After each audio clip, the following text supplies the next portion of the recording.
მოგესალმებით მეგობრებო, განვაგრძობთ C#-ის საუბარს, განვაგრძობთ ოპერატიული მეხსიერების მენეჯმენტზე საუბარს და განვაგრძობთ HIP-ზე საუბარს, ხო? წინა ლექციაში ილუსტრირებულად წარმოვიდგინეთ თუ რა არის HIP, რას აკეთებს იგი და მოდი და როგორ მუშაობს, როგორ თავსდება იქ მონაცემები, როგორ ქრება იქიდან მონაცემები და მოდი დღეს იგივე მაგალითის საფუძველზე უკვე კოდის წერის პარალელურად წარმოვიდგინოთ იგივე პროცესი.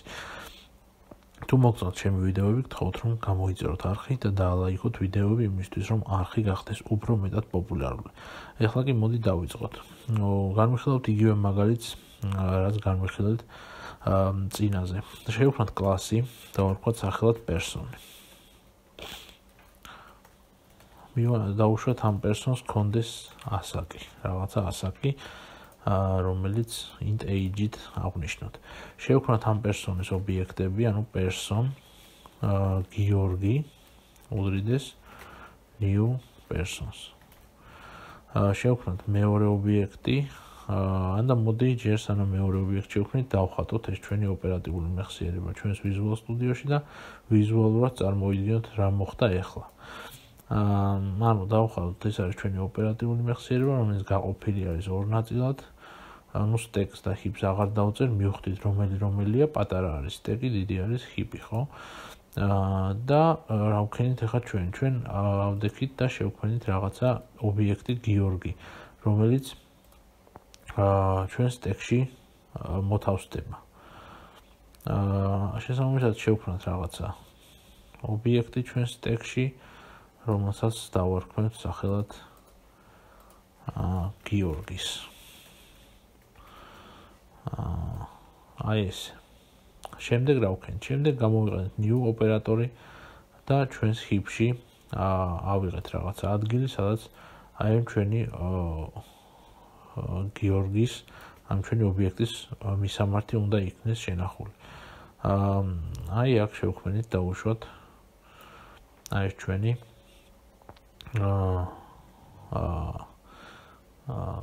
ობიექტის მისამართი და ამ ობიექტის მისამართი იყოს დავუშვათ 551.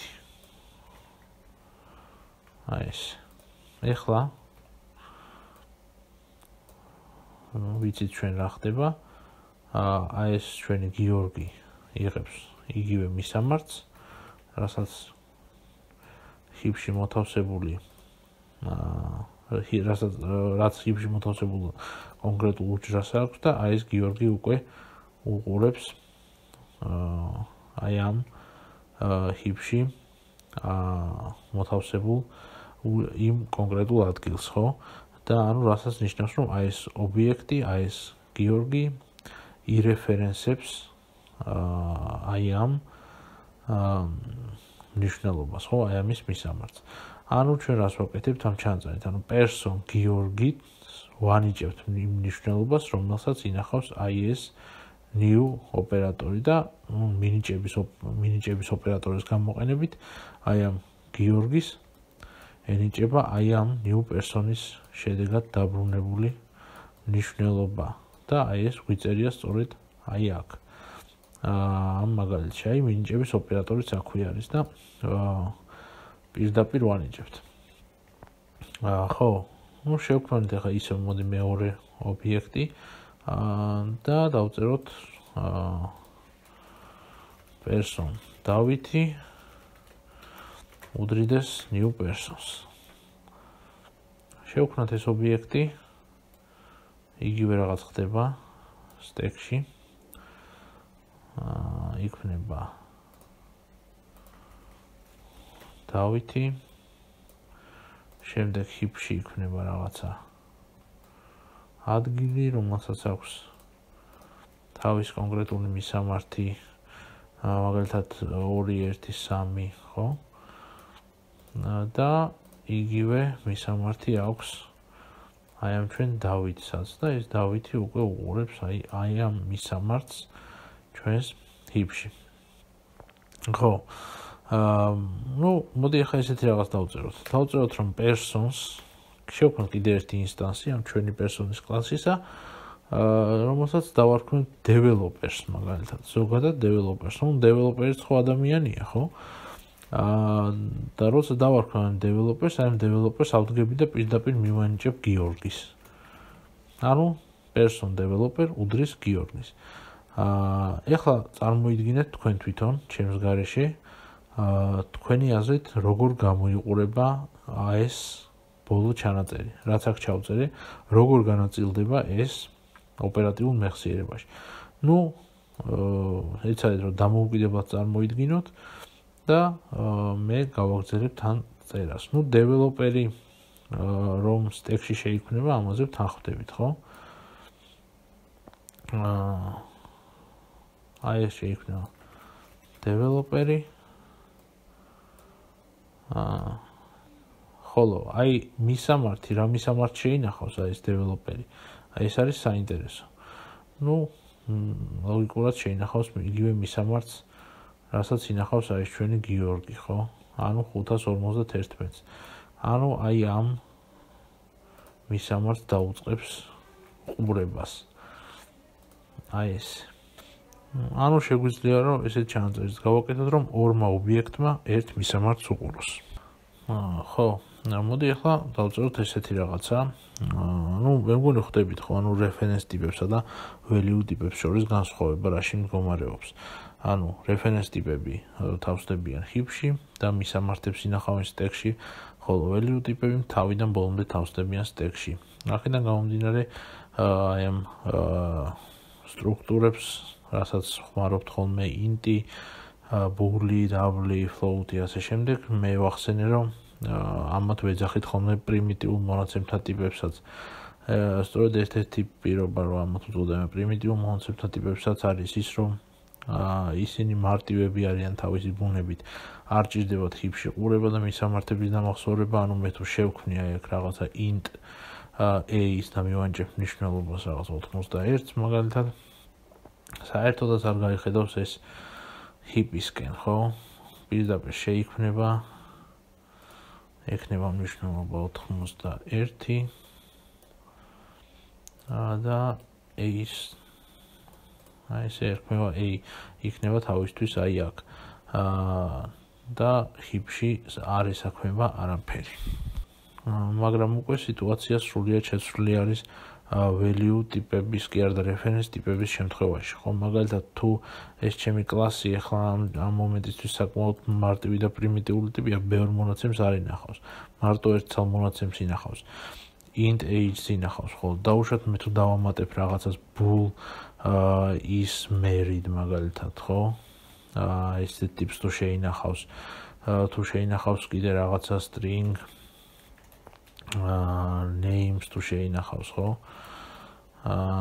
კიდე რა ვიცი რაღაც რამდენიც მინდა შემიძლია დავამატო, ხო ამათ. და ეს დამატება ესე HR-ზე არ ხდება, ხო?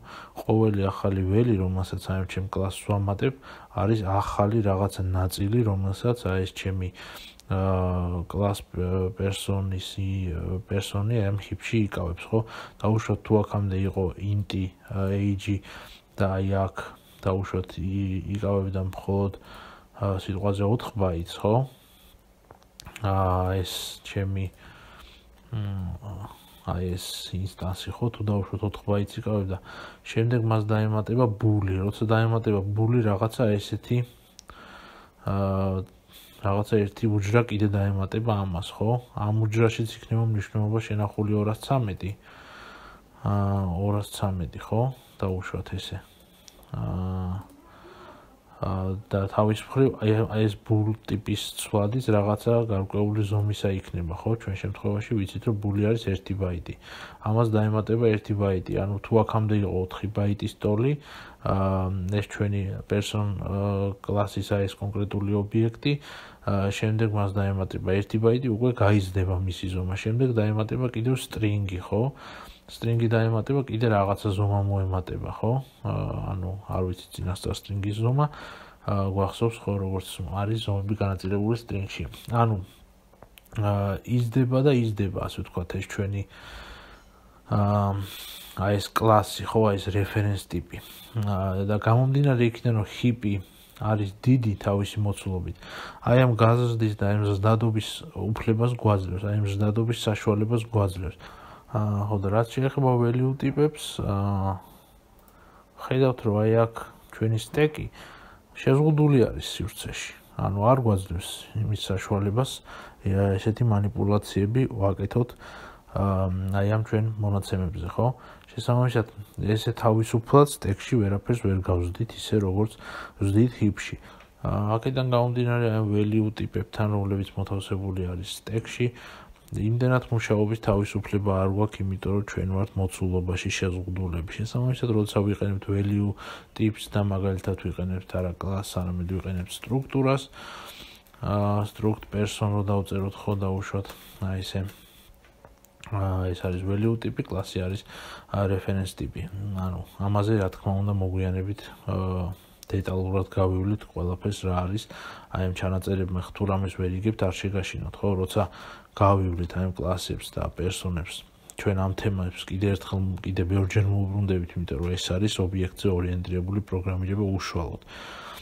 ჩვენ ახლა ხსნით ობიექტზე ორიენტირებულ პროგრამირების საწყისებს და ვეხებით სათავეებს პრინციპში და ხვდებით როგორ არის C# კოდი განაწილებული ჩვენს ოპერატიულ მეხსიერებაში.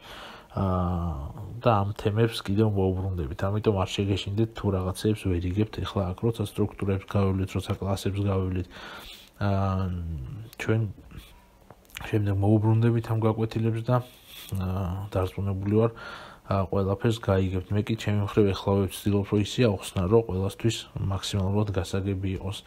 ანუ დამწყებებს გულისხმობ, რა თქმა უნდა. ხო, სად გავჩერდი? თუ გამოვიყენებ სტრუქტურას, ჩვენ ვართ მოცულობაში შეზღუდული, იმიტომ რომ სტრუქტურა თავსდება აი აქ, თავსდება სტეკში, რომელიც არის პატარა. შესაბამისად, აი ესე სტრუქტურების გაზრდის საშუალება ჩვენ იმდენად და იმის ფუფუნება არ გვაქვს, რომ ესე ვზარდოთ როგორც ჰიპში. შესაბამისად, როცა ვიყენებთ სტრუქტურებს, რა თქმა უნდა, სტრუქტურებს და value ტიპებს, ზოგადად ვცდილობთ, რომ იქ უფრო პატარა სახის მონაცემები მოვათავსოთ და პატარა სახის მონაცემებზე ვიმუშაოთ. ხო, აი ესე ხდება მონაცემების განთავსება ჩვენს ჰიპში და შემდეგ ვიცით რა ხდება, ხო, როცა ჩვენ mainში შესრულებული უბრალოდ დაწერილი კოდის ყველა კოდი, ყველა ნაწილი შესრულდება. შემდეგ მივადგებით აი main-ის გასასვლელ კარებს, ხო, აი ამ scope-ებს, რომლებიც